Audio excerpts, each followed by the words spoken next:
Good evening, everyone. My name is Michelle Singer. I'm the Adult Programs Coordinator for the Kellogg-Hubbard Library. I welcome you here tonight.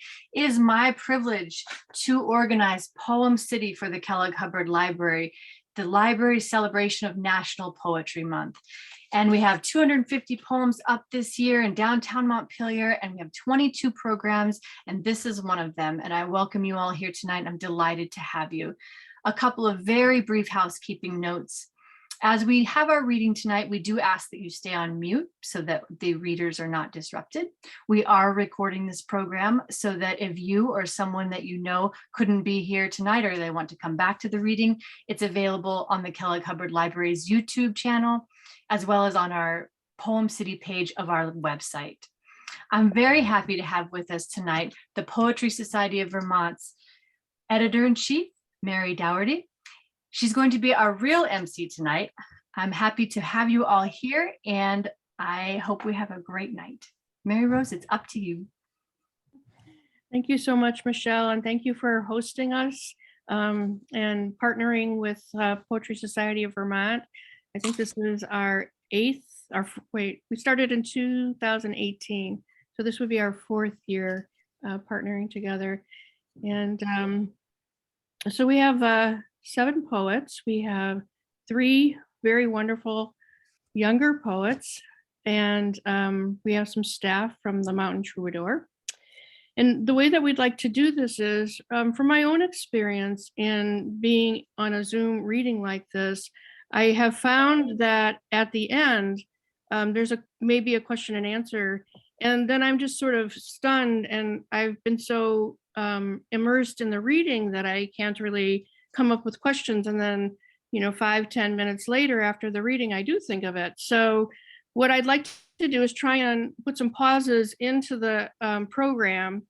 And after each reader will pause, you can put questions in the chat if you like. I've invited the participants, the actual poets, to cross-pollinate, and if they have questions of each other, to do that. And I invite you as well.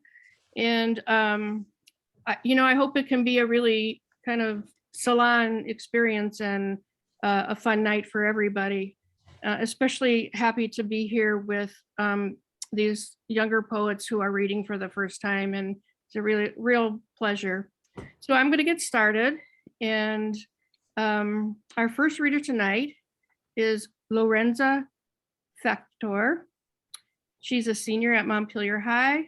She moved from Fort Myers, Florida when she was 4, and she says she felt an affinity to poetry the very first day she learned about it in 5th grade at Union Elementary. Her teacher was Melissa Pierce, and she taught her what poetry was. From that day on, her life would be forever changed.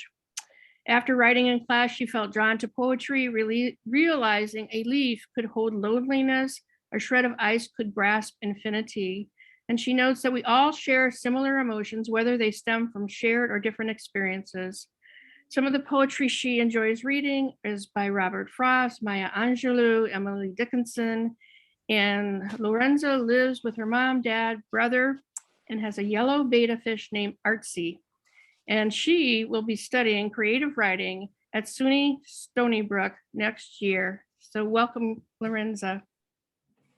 Thank you so much for having me. So the first poem that I'm going to read is called The Vermont Recruiter. So, come one, come all, for sale, Vermont's fine city of Montpelier. Here, you'll find a bank, a school, and that's about it. But if a city the size of one New York City street block doesn't catch your eye, there's always miles upon miles of greenish, jagged grass with cows scattered here and there. What's a cow? Well, so glad you asked. It's kind of like a horse, but you can't ride it. Hey, no, you there, don't leave, I'm not done. Good, sit down, hear me out. You'll be glad you did. You see those gorgeous Vermont flowers? The clovers? Yes, yeah, those. They wouldn't grow without manure. And thanks to cows, we've got plenty. What's manure? Let's not get off topic here.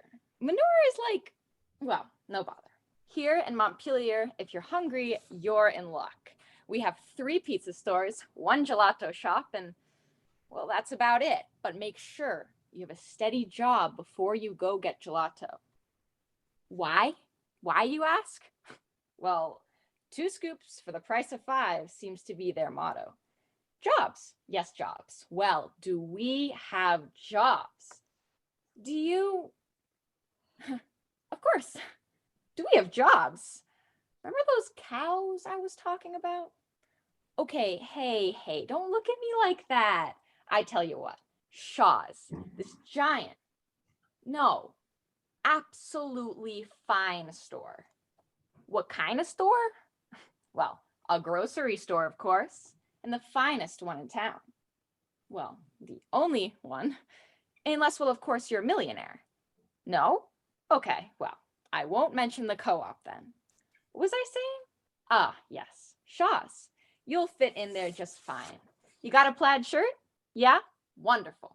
Wear that. Hey, cheer up. You'll be in good company. Plenty of depressed teens work there. I can see it now.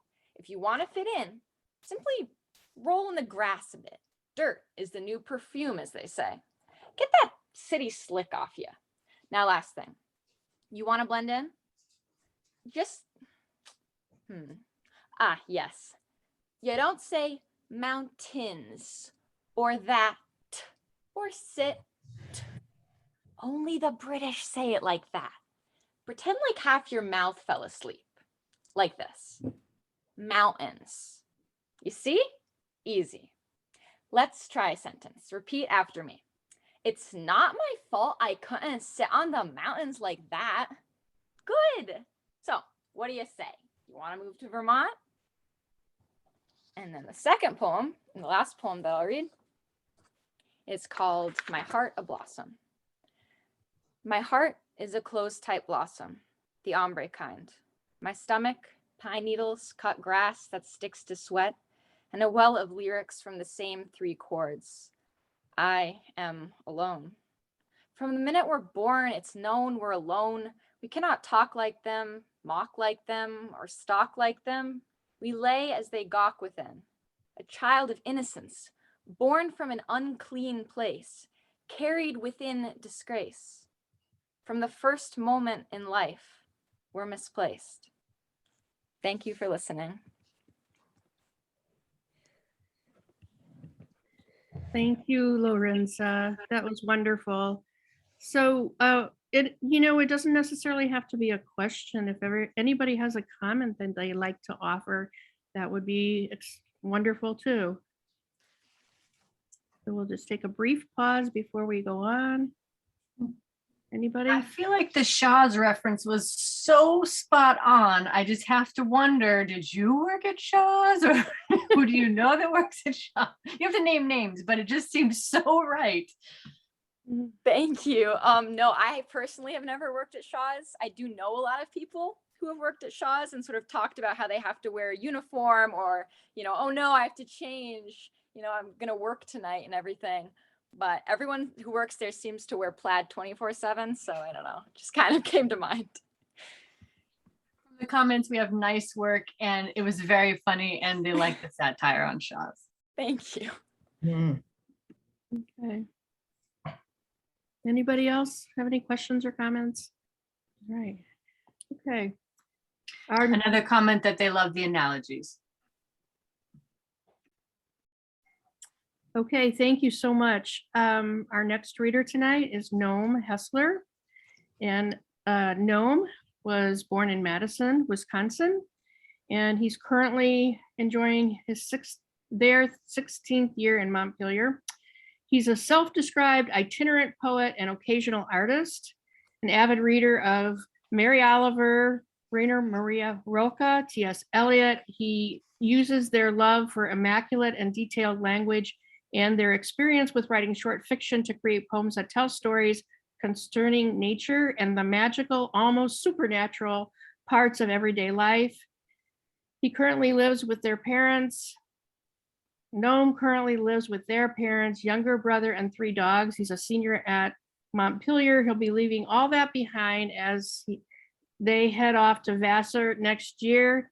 And this is their first public poetry reading, and sorry about the mix up with the pronouns in there. Take it away, Noam. All right. Hey, everybody. I've got 3 poems I'm going to read tonight. And the first one is called Workhorse as the Sublime. Atop 4 vast marble pillar legs adorned with frescoes, ticks and scars and shaven hair, dirt, it grits its teeth and pushes the cart upwards. The hill is steep. Its legs buckle a little on the 3rd mile. The sun's corona behind its white mane of knotted rope. The old farmers say of it, he is ancient. He grows weaker as his children train and play, and accept the unfortunate truth that they will take his place someday. It can't hear them, for there is a horsefly buzzing sweet nothings in its ear. No need for ears anyway.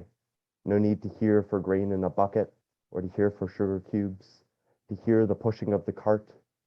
Sometimes it thinks it is so primed for its daily ascension that there should be no need for vulgar eyesight or smell, that they too should be carted off by insects. When it sleeps, as if an obelisk, it realizes that, had it been another era, it would have been born as an idol of bronze with ruby glass hooves. So that's my first poem. And then my second poem is called Hermit Breakfast. 2 eggs scrambled in the nest, wild cattails fried in butter she steals from the cattle in the field, leaving them dry, the farmer baffled. These are the things she eats in the sanctum, crouched, the wooden ribs lashed together, covered in a frame of leafy skin, concealing the chewing heart. It is she that pumps the blood. She culls the deer, the other tenants of the meadow and forest. She defeats the widowmakers, trims the branches metastasizing tent caterpillars. No squire on donkey back, but a half-tamed squirrel. She knows all the realms of forest mushrooms. She cooks a rabbit on a slate griddle, smiles, cuts into it with sharpened sizers. She's the first of something new, she thinks. I wonder what they'll call me in Latin. And then my third poem is called Gulo Gulo, and it is a poem about wolverines. The Latin name of the wolverine is Gulo Gulo. And it goes like this. Look at the hills, rolling furs of white mink, meltwater congealing in the wrinkled palm ponds, trees as fingernails, something running, silent and brave and deadly, mosquito mustelid, courier of great gluttony, grin taut by deer meat. Hear the skin and the sinew, the rhythm of it. It is a music that could be stretched between 2 trees and sit there. Paw prints delicate like flutes, wrestler of bears. Gulo, Gulo. And those are my 3 poems. Thank you all very much.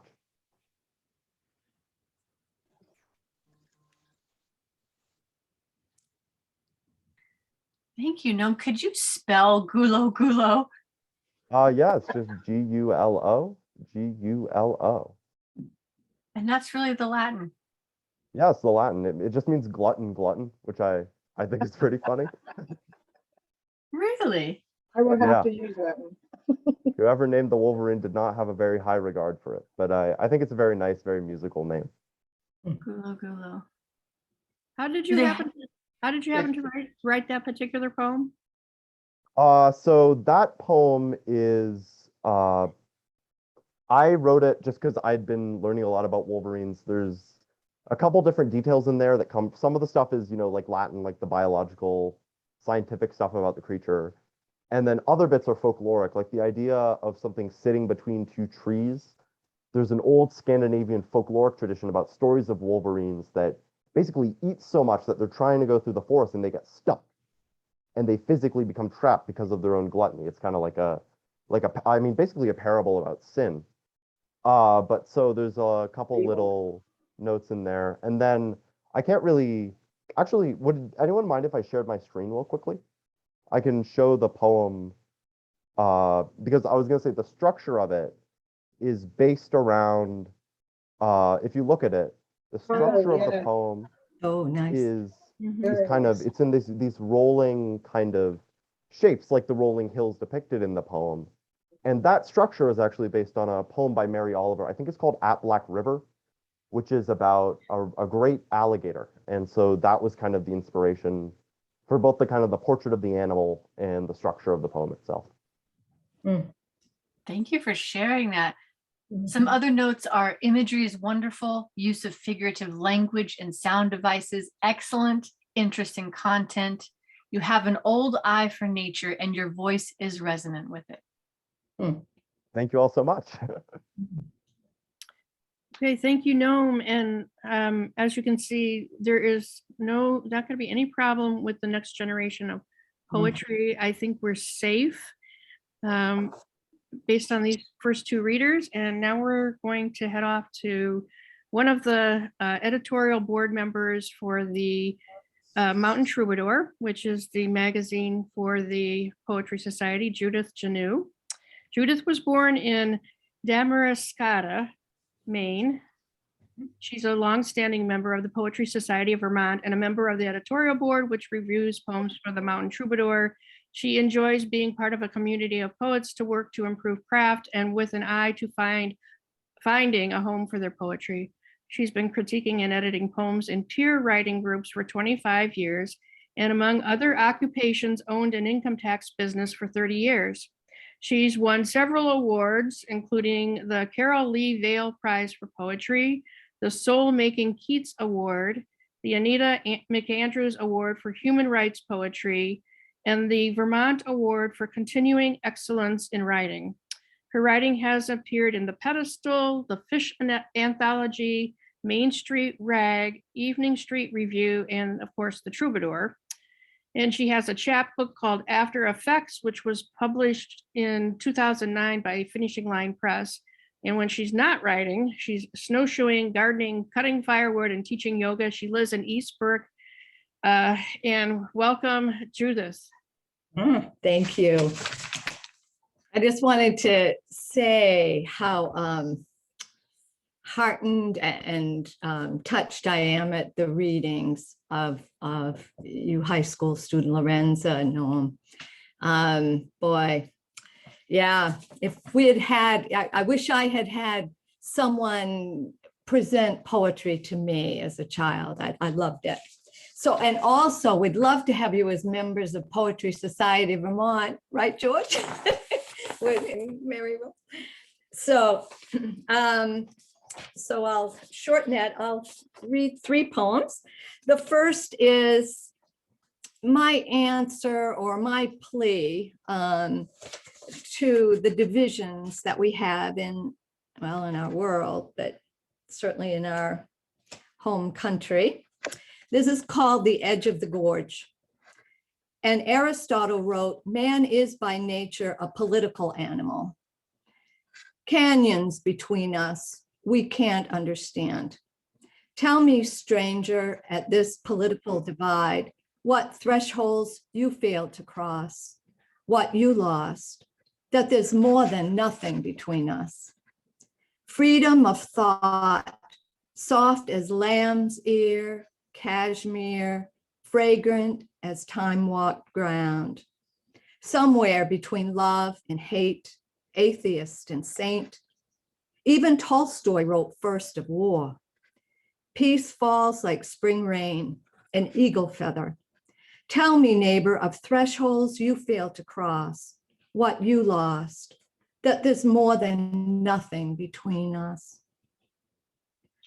Can you divide this apple into 3 halves? Your daughter asked, feeding other hungry mouths as she opened hers, division as portioning. Peace drops like a whisper between prairie warbler and lark bunting, one feeder, tern and gull, one shore, low tide and high. Over mountains, plains, drop all your thoughts, friend, until edges give way. Tell me of thresholds you failed to cross, what you lost, that there's more than nothing between us. I'm wary, watching the broad-winged hawks circle, dive, and rise. Let stones shake from the ground up. I want to feel the lift of your breath on my cheek as you speak.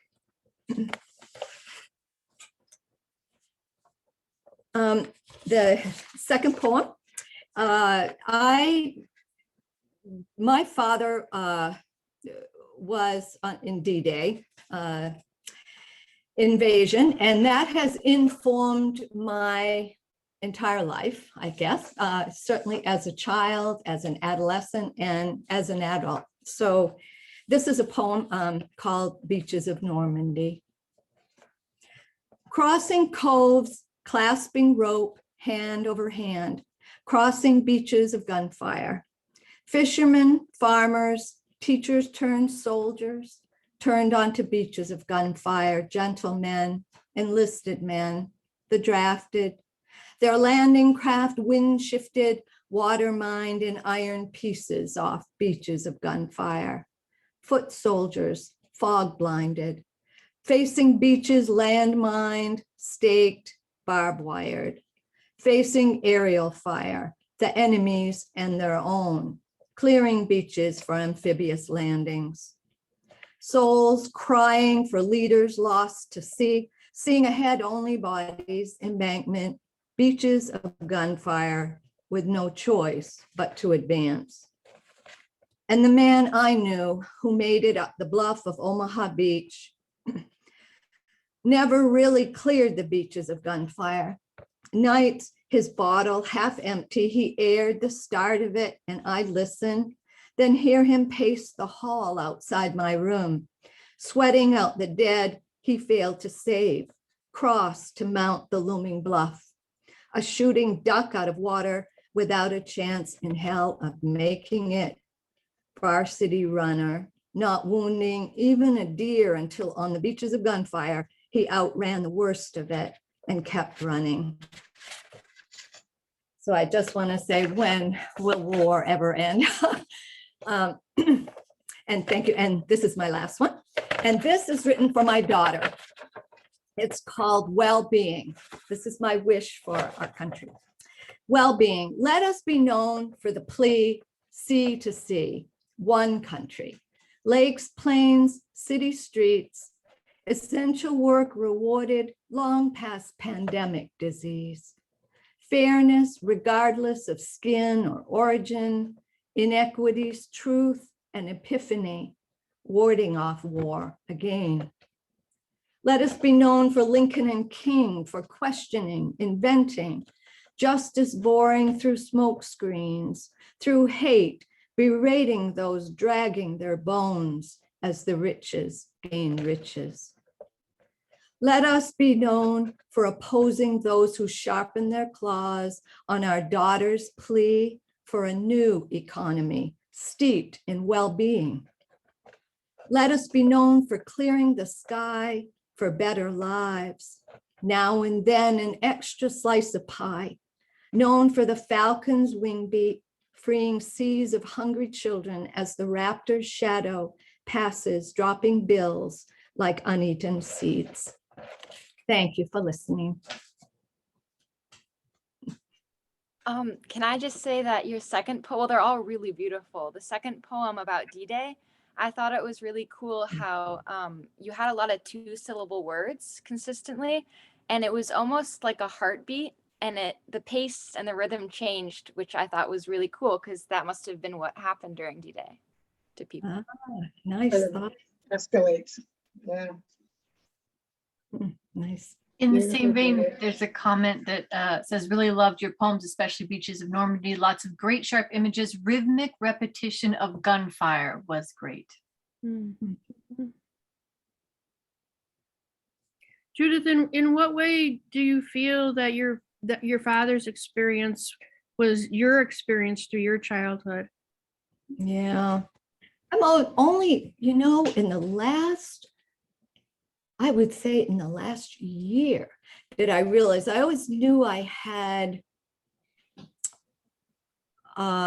taken on a lot of it because I was the oldest child, and he didn't talk about it a lot, but when he did, it just came out, and so I absorbed it on, intellectually, my heart.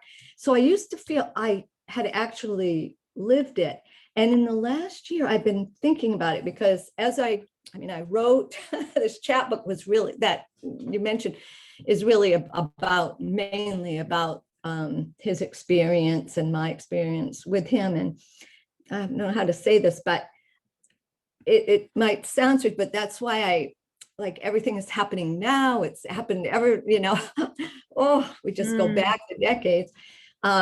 It's so hard because I literally feel like I was on those beaches because he never got really past it. When he would talk about it, he'd get as far as the wall, the bluff, and then he couldn't, but they were fighting for 6 months, in active combat. So it was without break, and there was no help when they came home. There was no one to talk to. It's just that you came back and okay, pick up your life.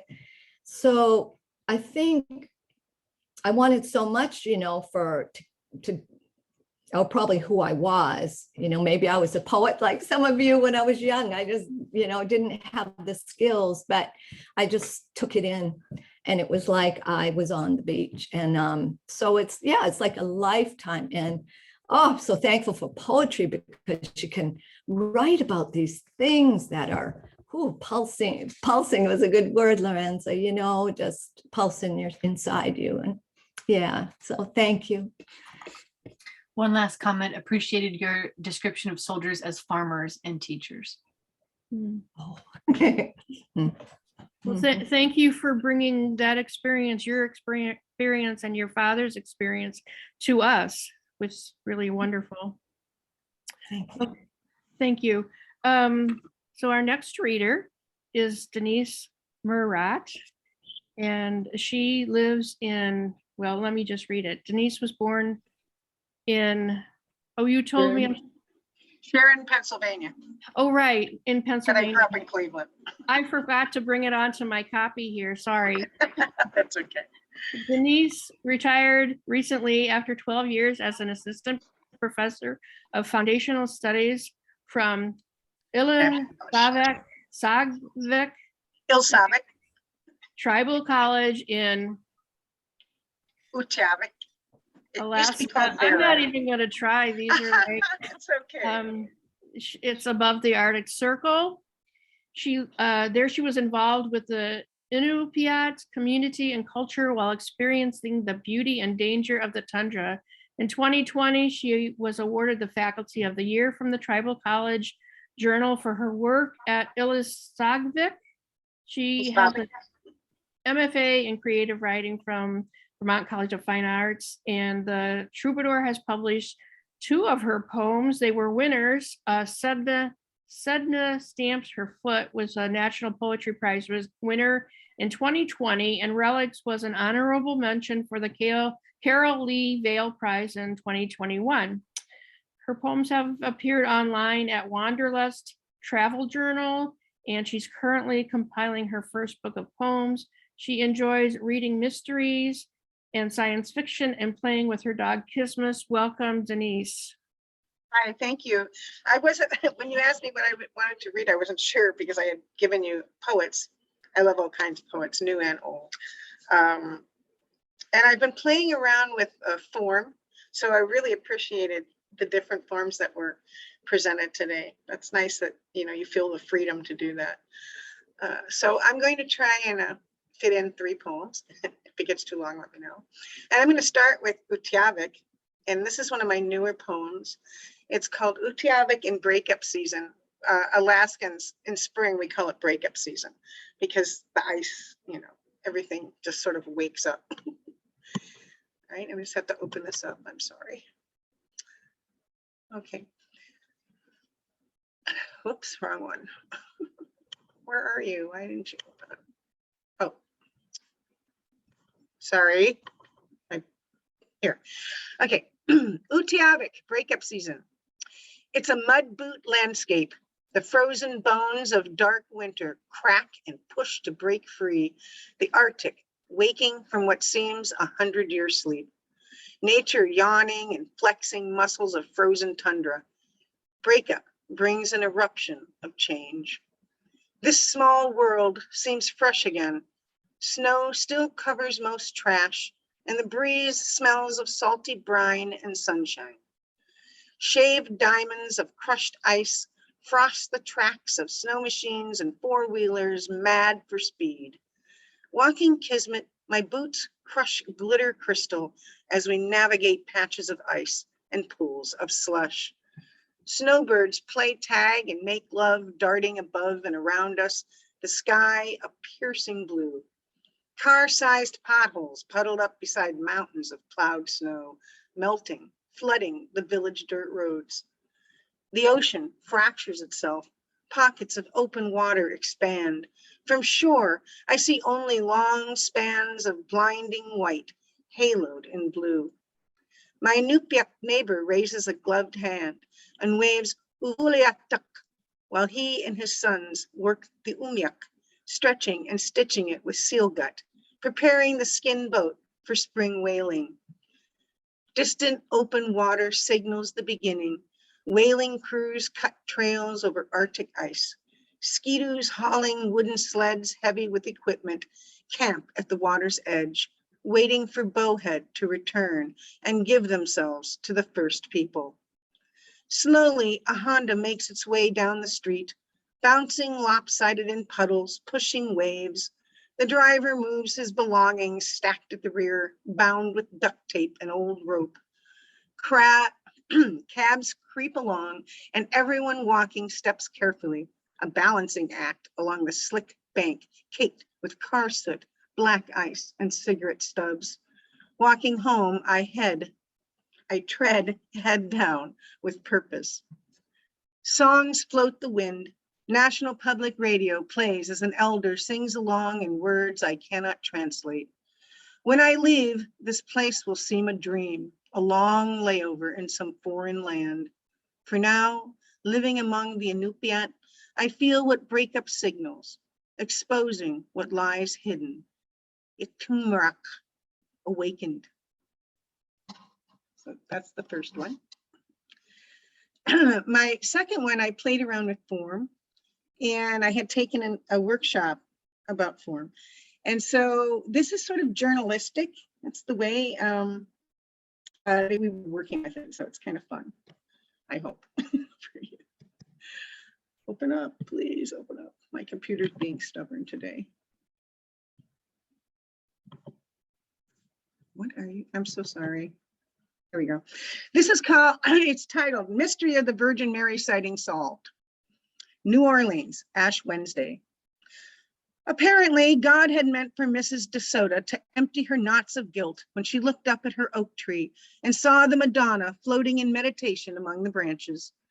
The neighbor's cat tried to climb the tree, but was shouted down by the genuflecting penitent. Bare knees to sidewalk cement, haunted by her transgressions, Mrs. D beat her breast in exultation, sure this was her moment of redemption. Kids gawked and snickered. Anyone could see it was Rosa's Fat Tuesday scarf, lost to a frisky wind as she danced her way home, her colored beads swaying like rosaries. That's the end of that one. Short one. The last one, and to Noam, I write a lot about nature as well. And this one is called Collateral Damage. It's an older poem of mine. And I will try to see if I can get it up there. Why are you giving me such a hard time? Okay. Collateral Damage. Sailboats, charters, and a distant ferry push their weight around the Puget Sound. Below Pier 54, the dead seal circled dreamlike, cradled by the sway of water. As death drifted against the barnacled posts, Ivar's fish bar served smiles and cocktails.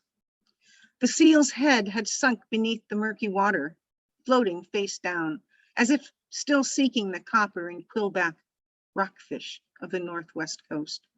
Its sleek, spotted tummy, distended from internal gas, was taut as the ceremonial hand drum native Alaskans make from the dried and stretched intestines of whales, walrus, and seal. Here in Emerald City, tourists drift along the boardwalk while we call for fish and game. The body continues its slow spin, the plastic bag twisted as a tattered scarf, floating and rolling together. A few blocks down, the aquarium is packed. Seals bark and clap for fish, then swim in tight circles, going nowhere. Cameras flash, and everyone exits to the gift shop, where dolphin-headed bins fill with trash, and piles of plush marine life stock the shelves. The end. Thank you very much for having me.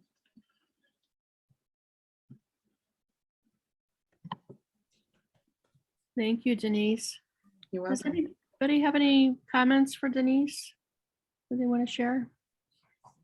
I really loved your imagery. I mean, I wrote some of quotes down, just like I think you wrote glitter crystal, which is just so beautiful.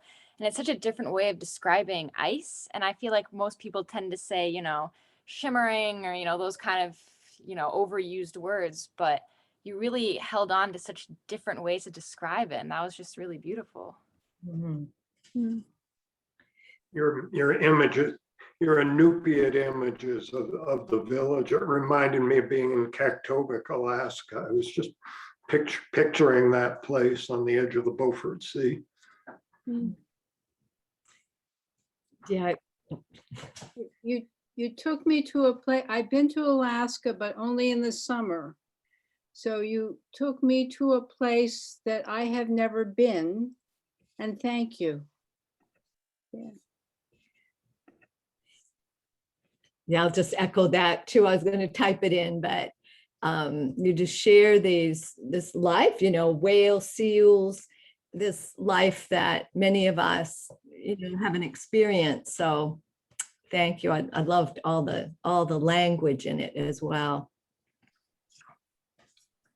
There's a comment in chat that says, it really transported the listeners to an Alaskan landscape, very beautiful and enchanting. Mhm. Mm. Okay. Thank you so much to everybody. So our next reader is Carol Milkhoon, and Carol was born in Port Chester, New York. She's the Poetry Society of Vermont archivist and historian, and a longstanding member of the editorial board. She also has just stepped down as membership chair, so she's been very busy for our organization. Her second chapbook, Modern Tapestries, Medieval Looms, is forthcoming from Orchard Street Press. Her work focuses on historical people and events, as well as current issues, relationships, and artistic expressions, emphasizing the relationship between past and present. And beginning this year, in honor of her former husband, as one of PSOV's summer contests, and we have 7 now, she begins offering the Carol and Arnold Abelson Award for an event or place that fosters opposition, controversy, and/or social change. The event can be historical or reflect a current political situation.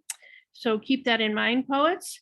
And she lives in Saratoga with her dog Atticus. Welcome, Carol. Thank you, thank you.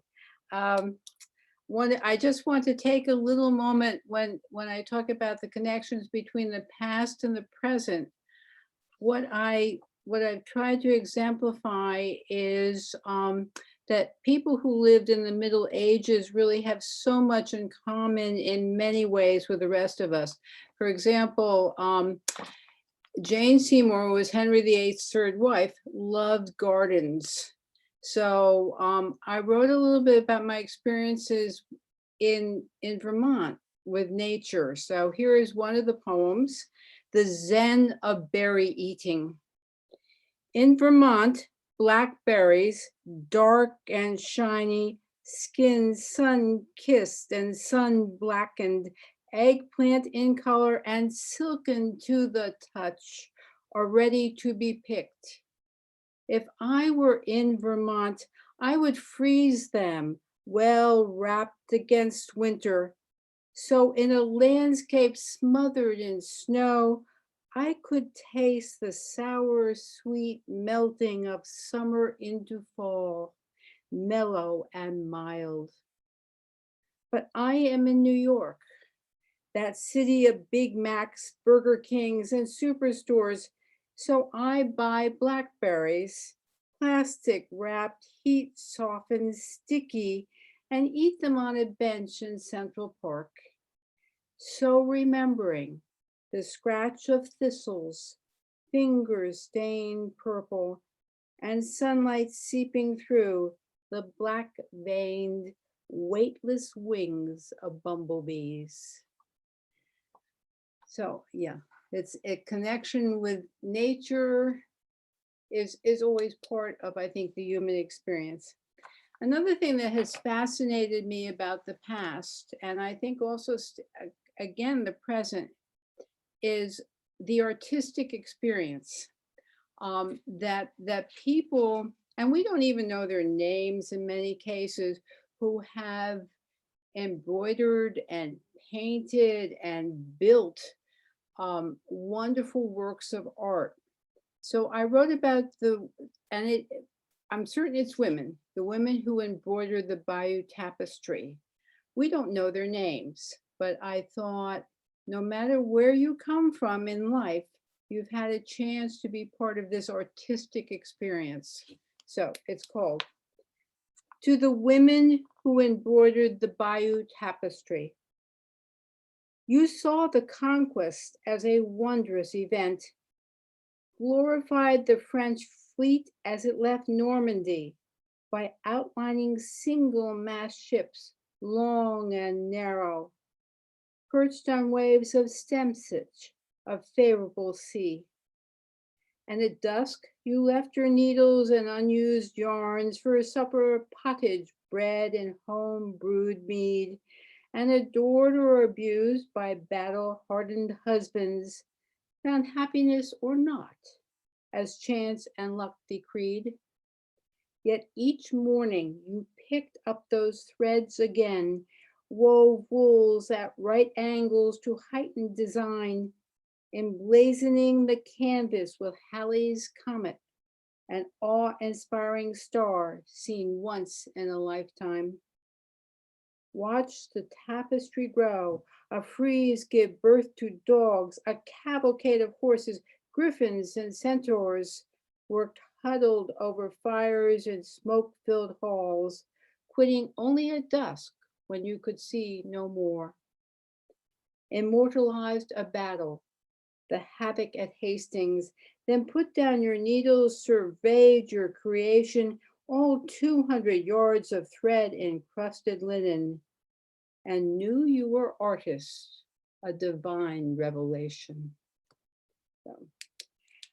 And the last one is not from the book, but it's from Vermont. It's a story of a friend of mine who lives in Moortown. And she showed me a picture of, she lives in the farmhouse that she grew up in. And she showed me a picture of Route 100 when it was dirt, okay, 1960. And she is modernizing this farmhouse, which is a major task. I'm sorry. So I wrote a poem about her modernization of the farmhouse. My friend's farmhouse on Route 100. Her house is 200 years old now, surrounded by recently built capes and ranches, leaving it a singular reminder of a rural past, a white two-storied farmhouse with a black seamed roof. Its lines confuse, muddied by generations of remodelers whose efforts left it without an upstairs bathroom, negotiable staircases, cross ventilation, and a usable front door. But my friend perseveres, builds dormers, installs plumbing, preserves a wood stove, in short, makes this house comfortable, cozy, but not new again.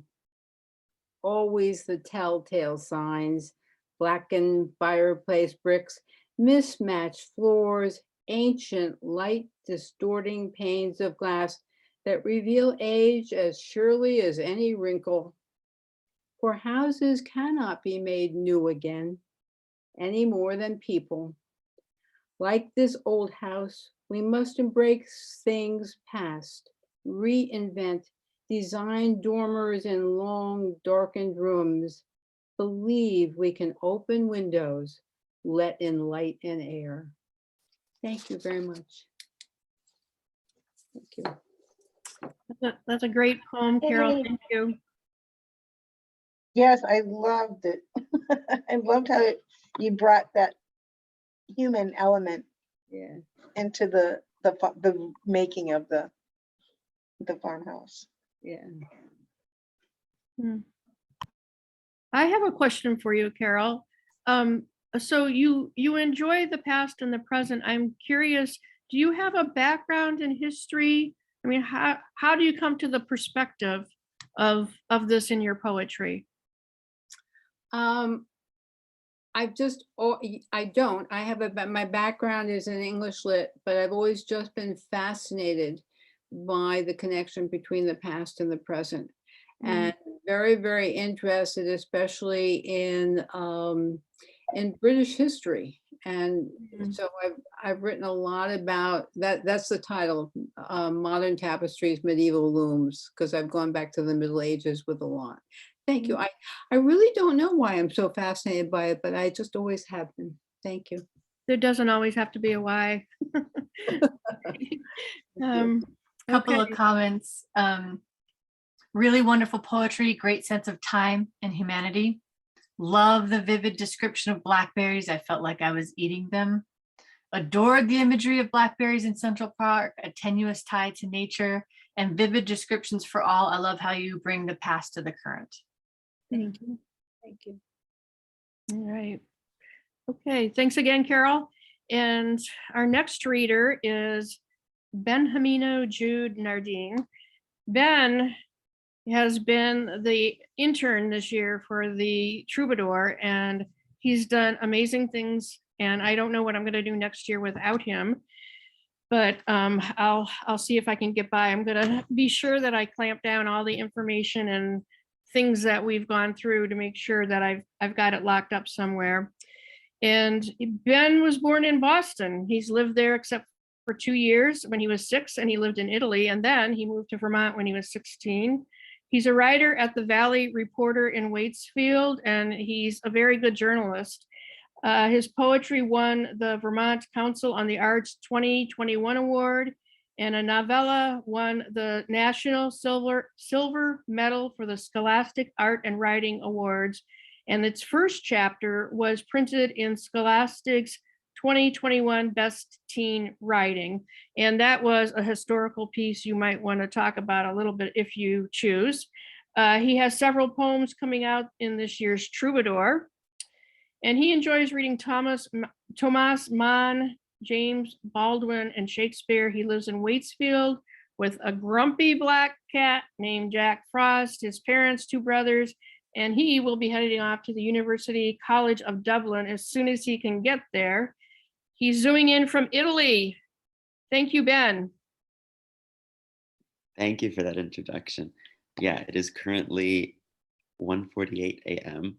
and I have a couple of people in the house, but I am on the middle floor, so I should be good. And I have 2 poems currently to be reading. And so, yeah, I'll read the first one. If everybody can hear me, please do interrupt if there's something wrong, like if the service cuts out or anything. All right. The first one is called Dwindling. When the signs were before me, I paid them no attention. Now, godforsaken, I found your old dictaphone with its miniature cassettes, and your voice sounds crisper than it should, real, by my side. You speak of a store-bought plasma ball, the one we trailed our fingers along, the one that, for better or for worse, brought our fingers wondrously together. An osprey on the beach, diving between the gulls, those annoying bee-like buzzers that tried to steal our miserable pile of food. You were too busy scribbling in a Sudoku grid to notice. I propped open a book on my kneecaps and read through my dark red sunglasses, catching sight of that bird's orbit around the flock. I was fascinated by every twitch of its wing. Our umbrella fell over. You didn't dig it in well enough. Your pride was too large and heady to admit you'd made a mistake. The waves were colossal. I gasped, a tsunami, and you told me, don't be ridiculous. The ocean ebbed like my patience, so I stood up and packed the wicker basket and went to wait in the car. You brought a creel, but didn't know how or where to fish. I rubbed pollen from the facade while I watched you stretch your long legs in the sun, shrimp red under the shade of the umbrella. The radio was mazy. I didn't know how to operate such an elaborate vehicle, so I was stuck. We drove for a moment, slow underneath low-hanging wisteria, a fantastical hideaway we explored together. You stopped the car, forgot the parking brake. It rolled for a moment, almost off the cliff, and I nattered on about our near-death experience, reveling in the delicious roll of your eyes. Your noir psyche was floored as we entered the sacred forest, statues like hidden relics spread out in a labyrinthine path. You were quiet as I traced Medusa and found acorns to mimic Hansel and Gretel, a makeshift trail leading nowhere. Your stiff dreadnought sunken with this wonder, another escapade to affix to our receipt-like adventure. Night fell, you didn't want to leave, snapped a Polaroid of my arms around Poseidon's neck. At a stoplight, you tried to kiss me, and I giggled and moved away. You didn't want it this morning, I said. We lapsed into silence. Then Rosé in the hotel, breakfast in bed, and your morning lecture at the university. You stood on the lectern, eyes sliding to meet mine at the back of the hall every now and then. Then, furtively, hastily, closing up the class and meeting me outside the dumpster. The beach beseeched us to visit again that afternoon. Flashes of you thumbtacked to my mind's wall, your voice, grovelly and deep how I liked it, at the luncheon, flirting with waitresses to waste time. My secondhand embarrassment and your devilish grin. The bluffs, our last night on that excursion, by the salt mines, Orion's belt phosphorescent above, your lips a curse and mine a blessing, the architect of our own downfall. And now I sneak into the halls to listen to you read your poetry. It feels illicit, like I am 17 once more, learning to lie to my parents and sneak from the window. I lurk in those shadows, the two of us aging alone. Your poems reflect what I feel. It's almost as if I wrote them. What keeps us apart? I switch the cassette off and your voice fades away. Bruised knuckles on my mouth, a rebellious romance, a secret still. So that is the first one, a little bit of a story. I wrote it at the beginning of the pandemic when I was writing a bunch of poetry about, I don't really know, just failed love and stuff like that. I don't know why that was the theme of the moment, but it was. And I also happen to write a lot about nostalgia. And so the second one is a nostalgic poem called Elder Swing. Little hands fisted doll-like around those cool chains, round face lifted to the clouds above as your swan-like feet rock forwards and backwards, shaking tremulously, moving breathlessly. The elder tree awaiting for you at the end of each day, and sugary blossoms in the springtime, then elderberry syrup and seltzer on the swing in the afternoon. The tree bent around to shield your pretty cheeks. When the world spins and the years drop dead, you drive 2 hours with a cassette in the car to pay your mother company for a weekend at your childhood home. Then, as you make dinner, you see the swing, swaying gently in the breeze with the elder tree's embrace. And you smile and head out to warm it for old time's sake. Thank you very much. And I very enjoyed reading those. Excellent. In the comments, somebody noted ebbed like my patience. Lots of lovely language and allusion in your poem, very rich. I like the delicate commentary on her features. Ben, would you like to talk a little bit about that novella you wrote, just to tell us what the theme was, and also what are you doing in Italy? Yeah, absolutely. Very good questions. So my novella was a historical fiction novel. I had been reading All Quiet on the Western Front by Erich Maria. No, what was his name? I'm blanking on the name, but All Quiet on the Western Front was a great novel. And so I read that. It was halfway summer of 2020, and I had this sudden inspiration. It really just came to me as I finished that novel of writing a World War I novel, but written from the perspective of an English soldier, because All Quiet on the Western Front is from the perspective of a German soldier. And I just had this idea of what it would be like if because I would turn 18 soon,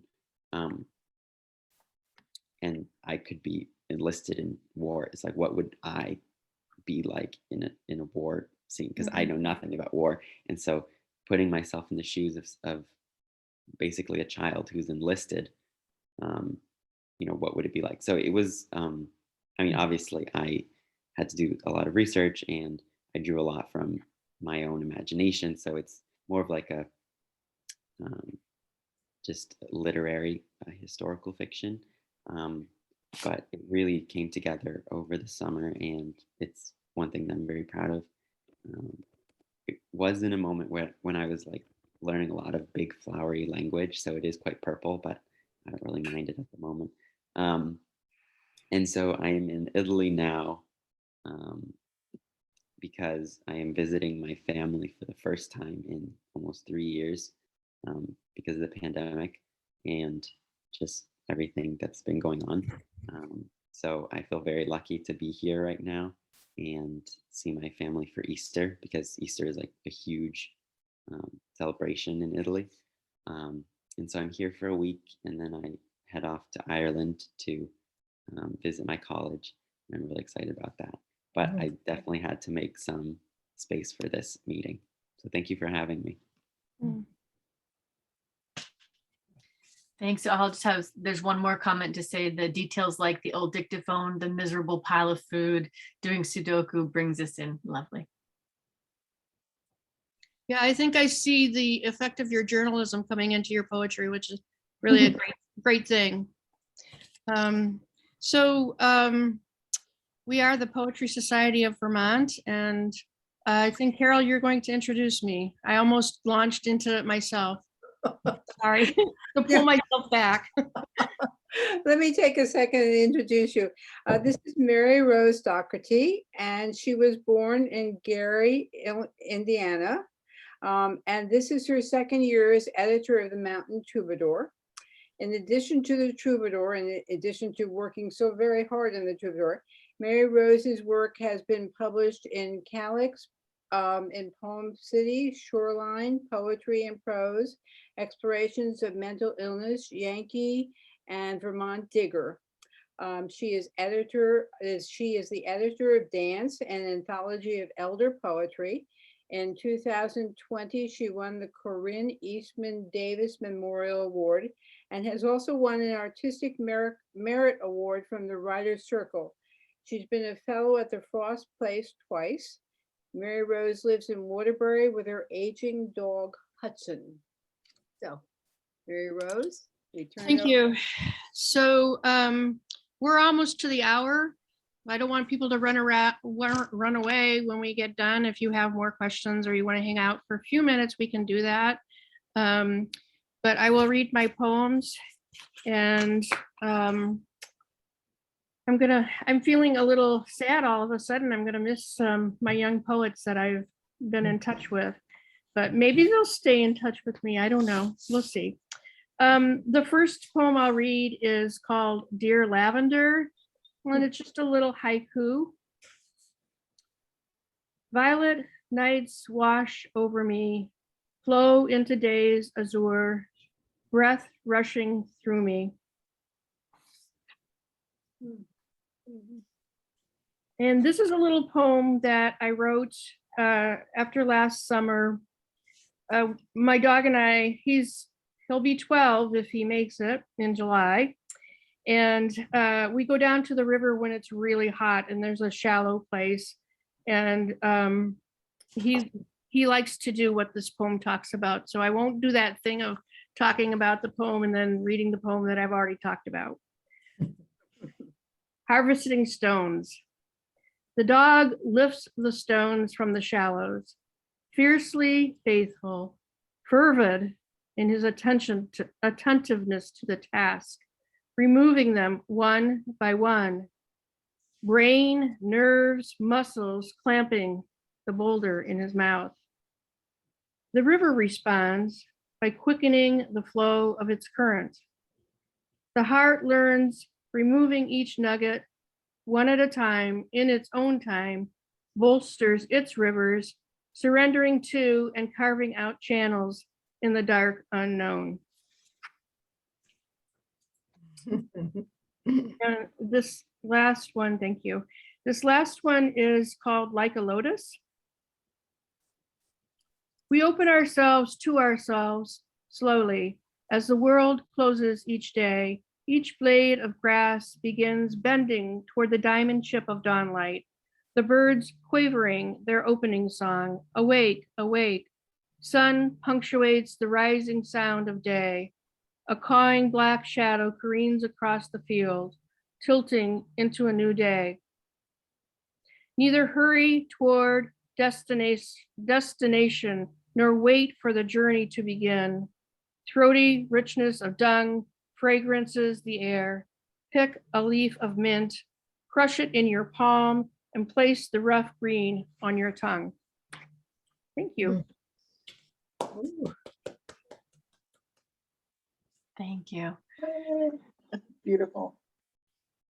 We've got fiercely fateful, fervid in his attentiveness, so much wonderful language. But this piece of alliteration, the comments are coming so fast, I'm losing it, was a standout. Next is love the opening of the last poem, so evocative, such rich language. Sun punctuates, such a unique way of describing the sun. The mint description was very beautiful too. Gorgeous language. Lovely, Mary Rose, you're great. Thank you, everybody.